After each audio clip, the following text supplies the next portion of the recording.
حضرت مولا علی شیر خدا علی المرتضی امام الاولیاء صاحب صدق و صفا داماد مصطفیٰ صلی اللہ علیہ وسلم اسد اللہ حضرت علی شیر خدا رضی اللہ تعالیٰ عنہ کوفے کے چوک میں کھڑے تھے تو کہہ رہے تھے یار میرے نہ طامت پرانی ہو گئی ہے، یہ میں نے زرہ بیچنی ہے، کوئی بندہ مجھ سے خرید لو تاکہ میں نئی طامت لے لوں۔ تو ایک بندہ کان میں کہنے لگا حضور طامت کے پیسے بھی نہیں، فرمانے لگے پیسوں کو چھوڑ، علی کا سینہ دیکھ اللہ نے ایمان کی دولت سے بھرا ہوا ہے۔ پیسے اہمیت نہیں رکھتے، ان کی وہ اہمیت نہیں جو دنیا نے بنا لی ہے۔ فرمایا ضرورت نہیں تھی، اب ذرا احساس ہوا ہے کہ زیادہ ہی پھٹ گیا ہے، پردہ نہیں صحیح طرح پورا کرتا، تو میں نے کہا چلو زرہ بیچ کے نیا لے لے۔ ضرورت نہیں، مزاج نہیں۔ حضرت عمر فاروق رضی اللہ تعالیٰ عنہ صحابہ نے مسجد نبوی میں بیٹھ کے میٹنگ کی۔ عمر کی تنخواہ بڑی تھوڑی ہے مال غنیمت میں سے، اب تو عمر کے پوتے بھی ہیں، نواسے بھی ہیں، رشتہ داریاں بھی ہیں، تعلق بڑھ گئے ہیں اور عمر فاروق بوڑھے بھی ہو گئے۔ میٹنگ ہوئی مسجد میں، اس طرح کریں کہ عمر کا کچھ تھوڑا سا نا مشاعرہ، کچھ تنخواہ، کچھ خدمت، کچھ وظیفہ بڑھا دیں۔ بات طے ہو گئی، جب مکمل ہو گئی تو کہنے لگے یہ بتاؤ شیر سے بات کس نے کرنی ہے؟ ادھر جائے گا کون؟ پہلے اس کا نام تو بتاؤ، وہاں جائے گا کون؟ تو انہوں نے کہا یہ تو ہم نے سوچا ہی نہیں، بات تو بڑی تگڑی ہے، عمر سے کون بات کرے گا؟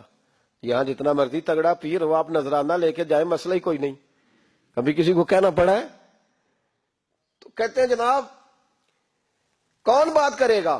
تو ایک صحابی کہنے لگے کہ حضرت عمر رضی اللہ تعالیٰ عنہ کی جو صاحبزادی ہے نا حضرت حفصہ رضی اللہ تعالیٰ عنہ، وہ ام المومنین بھی ہیں، حضور علیہ السلام کی زوجہ ہیں، مومنوں کی ماں ہے، ان سے کہتے ہیں، اور ان کے والد بھی ہیں۔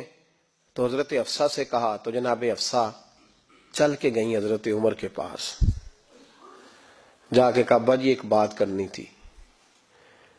انہوں نے کہا بیٹے کرو، تو ان کو بھی پتا تھا نا جاہو جلال کا۔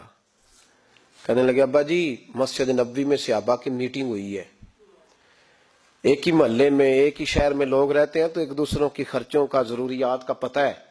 کہتی ہے میں نے پس منظر سارا کر کے بات کی، میں نے کہا سب کو پتہ ہے کہ آپ کے خرچے بڑے بڑھ گئے ہیں، تو مجھے نا انہوں نے حضور کی زوجہ سمجھ کے، قابل احترام سمجھ کے میری ذمہ لگایا ہے کہ تھوڑے سے پیسے آپ کے بڑھانے ہیں۔ تو حضرت عمر فاروق رضی اللہ تعالیٰ عنہ کی صاحبزادی کہتے ہیں عمر کو اتنا جلال آیا کہ اٹھ کے کھڑے ہو گئے، کہنے لگے حفصہ ان لوگوں کے نام بتا، میں انہیں دروں سے ماروں گا اور اس طرح ماروں گا کہ ان کی کمر پہ نشان پڑے، ان کی کمروں پہ نشان پڑے، اس انداز میں درے ماروں گا کہ مجھے زخم نظر آئے۔ کہا ابا جی اتنا جلال کس بات کا، سادی سی بات ہے۔ تو سیدنا عمر فاروق رو پڑے، کہنے لگے سادی سی بات ہے، میرے لیے مسجد نبوی میں بیٹھ کے میٹنگ ہوتی رہی کہ عمر کو دولت دینی ہے، لوگوں نے یہ مجھے سمجھ لیا ہے، مسجد نبوی میں بیٹھ کر میرے لیے یہ میٹنگ ہوتی رہی کہ عمر کو پیسے دینے ہیں، اس کو دولت کے ساتھ ہم نے نواز رہے، مسجد نبوی میں میرے لیے کس کو یہ جرت ہوئی؟ فرمایا حفصہ کاش کہ تو میرے پاس پیغام لے کے نہ آتی، کوئی اور آتا اور پھر میں اسے دروں سے مارتا۔ حضرت حفصہ کہتی ہے میں خاموش ہوئی تو میری طرف دیکھ کے فرمانے لگے بتا نا، تو نبی پاک کے گھر میں رہتی تھی، میرے مصطفیٰ کا طریقہ کیا تھا، کرنا بات اس طریقے پہ میرے ساتھ گفتگو کر۔ تو حضرت حفصہ کہتی میں رو پڑی، میں نے کہا ابا جی غلطی ہو گئی، آئندہ نہیں کروں گی، بھائی معیار بنایا ہوا تھا۔